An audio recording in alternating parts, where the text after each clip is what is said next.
musique sublime de Philippe Sard pour ouvrir le 75e Festival de Cannes qui est enfin de retour ici avec le tapis rouge qui a donc été déroulé en présence de très nombreux journalistes pour accueillir Tom Cruise, demain avec Top Gun pour accueillir le biopic Elvis avec toutes les stars qui seront là, Forest Whitaker qui va recevoir une palme d'honneur pour l'ensemble de sa carrière, qui pour succéder à Julia Ducournau, palme d'or l'année dernière avec Titane. On le saura à la fin de ce festival dont le jury est présidé par Vincent Lindon. Coupé, c'est le titre du film d'ouverture de Michel Hazanavicius qui avait triomphé il y a quelques années avec The Artist.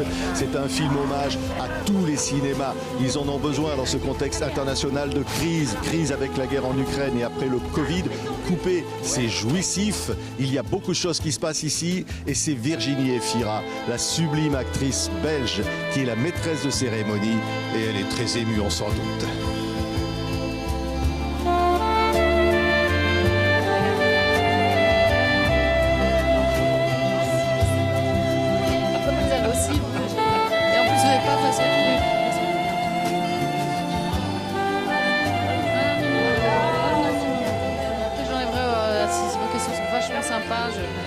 Ok. Bonjour Virginie. Alors qu'est-ce qui va se passer dans cette cérémonie d'ouverture? Mais j'ai le droit de rien vous dire.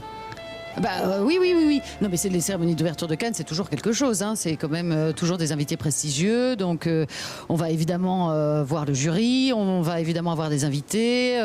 Il va y avoir quantité de choses, oui. Ouais, c'est émouvant. C'est émouvant, je ne l'ai pas encore vécu, mais oui, je pense que dans cette forme de sacralisation, oui, il y a quelque chose d'émouvant d'avoir des gens qui se réunissent parce qu'ils croient en quelque chose, oui, je pense. Vous vous souvenez qu'à 17 ans, vous étiez venu ici à Cannes. Ah, c'est il y a 17 ans. Vous vous retrouvez là, maîtresse de cérémonie, Virginie. Ouais. C'est quand même extraordinaire, non? Se souvenir de ça à 17 ans, personne ne Ah non, personne ne me calculait. Hein. Non, c'est sûr, on me les fermait même. C'était quoi les circonstances? C'était... Il y a eu plusieurs. Je suis venue plein de fois. Je suis venue la première fois. Et je me souviens, j'étais tout à fait épatée par tout ça. Et tout était inaccessible et j'étais épatée.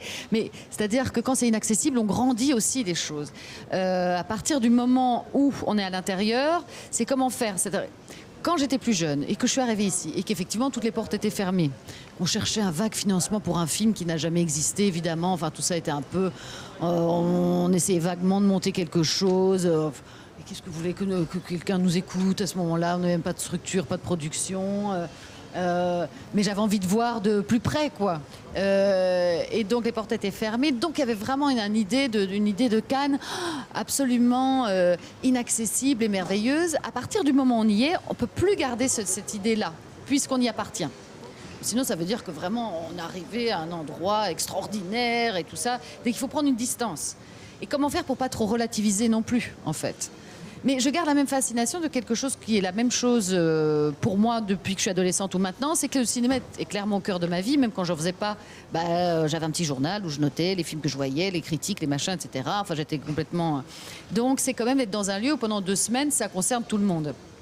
Donc cette magie-là est totalement conservée. Oui. Et après de trouver, parce que c'est très amusant en fait, quand les portes se ferment, on trouve des chemins de traverse qui sont parfois plus marrants que les grandes portes et que les tapis rouges. C'est-à-dire veiller, et ça c'est un truc, à ne pas devenir trop sérieux, quoi. À partir du moment où on y vient pour travailler, qu'on a une forme de place, une forme de légitimité, qu'on peut vous enlever aussi bien. La légitimité, tout ça, c'est des concepts flottants, mais il ne faudrait pas du coup devenir austère et sérieuse, quoi. Ouais, même si ici c'est un peu too much, je crois que vous l'avez dit, ça, c'est une espèce de folie. Ah de oui, Cannes. il y a tout en fait. C'est-à-dire, ce qui est très amusant, c'est les opposés total. C'est-à-dire qu'on félicite un cinéma qui est un cinéma de grand, dans le sens où, par grand, je veux dire, c'est des gens qui parlent de leur intime et ça devient universel. Donc ça veut dire c'est des œuvres fondamentales. Et ça, c'est une chose extraordinaire et qu'il faut, par tous les biais, essayer de continuer à faire voir pour qu'on ne se retrouve pas avec des films qui juste se soumettent au code de la société, mais plutôt qui les interrogent. C'est que comme ça qu'on peut avoir de réelles émotions. Parfois, je suis un peu triste quand on dit que la cinéphilie des plus jeunes est un peu en berne. Qu'est-ce qu'ils vont découvrir et tout ça. Il y a tellement de choses qu'on peut découvrir en sortant des sentiers Sentiers de chemin battu, ça veut rien dire. Ça va être super en tout cas ma présentation. Ouais. Les sentiers de chemin battu. Non mais voilà, et donc c'est cette chose-là, et du coup je perds mon idée. Bah oui. Et en même temps l'hystérie totale, c'est-à-dire qu'on ne peut pas échapper à ici une forme d'hystérisation qu'on peut trouver navrante ou comique, de hystérisation du statut, Des stars, quoi. attention. Ouais, mais ça aussi un peu joyeux. Moi personnellement à 20 ans ça me faisait un peu rêver. Je voyais arriver justement Paul Verhoeven avec Sharon Stone. Mais qu'est-ce que c'est que cette chose? Sting, mon Dieu. Vous rêviez pas d'être un jour à côté d'eux, hein? Comment? Vous rêviez pas d'être à côté d'eux un jour? Ah si, mais en me disant que c'était tout à fait impossible. Par exemple, tourner avec Verhoeven, ça pour le coup, c'était franchement, quand je présentais le hit parade en Belgique, non, ça coulait pas, c'était pas inscrit, quoi, ça c'est sûr. Non, alors j'ai du mal à comprendre le côté vraiment je vis un tapis rouge. Je me dis ça quand même, c'est pas non plus, je veux dire, c'est pas partir en voyage dans un pays lointain. Hein. Enfin, je veux dire, donc, c'est comment, dans ces moments de sacralisation, essayer de trouver, mais enfin, ça dure 2 minutes cette affaire, quand même quelque chose d'un peu spontané, amusant. Ce qui est chouette, c'est en général, c'est qu'on n'est pas tout seul à Cannes, il y a une équipe. Pour ressentir une émotion, plutôt que me dire je ressens une émotion parce que des photographes sont là et moi, ça ne produit pas réellement un truc. Hein. J'ai l'impression même qu'il y a une dépersonnification, ça se dit ça? Oui. C'est-à-dire que c'est plus tellement vous, quoi, vous mettez en place. Mais si vous êtes avec Gilles Lelouch à côté ou avec Justine Triet, où je me dis, j'arrive à me raconter leur récit.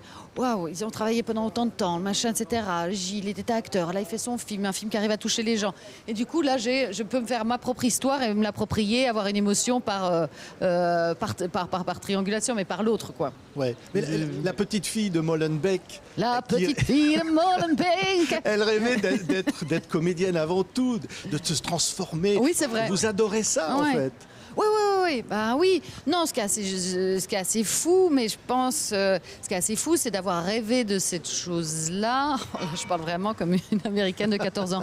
And you believe in your dreams, and they can come true. Oui, mais en prenant des chemins de traverse, etc. En prenant des chemins de traverse. Et puis parfois, on a des rêves d'enfants et la vie n'est pas toujours ça. C'est pas toujours comme ça. Il faut avoir de la chance aussi. Et puis, c'est pas grave parfois que votre vie ne se réalise pas exactement comme vous le pensiez à 14-15 ans. Finalement, moi, c'est presque un coup de hasard, quoi. Mais ce qui est chouette, c'est surtout pas. Finalement, c'est pas du tout sur cette histoire de notoriété qui est très fort mise en avant aujourd'hui avec les réseaux sociaux. Ça ne produit pas. D'abord, si vous cherchez une notoriété, elle n'est jamais. Alors, c'est jamais fini. Hein. C'est comme les gens qui cherchent l'argent. Ben, il y aura toujours plus. Donc, ça ne comble pas. En revanche, je trouvais un endroit où on trouve un moyen de trouver un lien à l'autre en essayant d'exprimer profondément ce qu'on a intimement. Alors là, ça commence à avoir du sens. Et quand on trouve du sens à sa vie, on est un peu moins mal foutu que d'autres. Vous allez déclarer ouvert 75e. Oui. Merci beaucoup.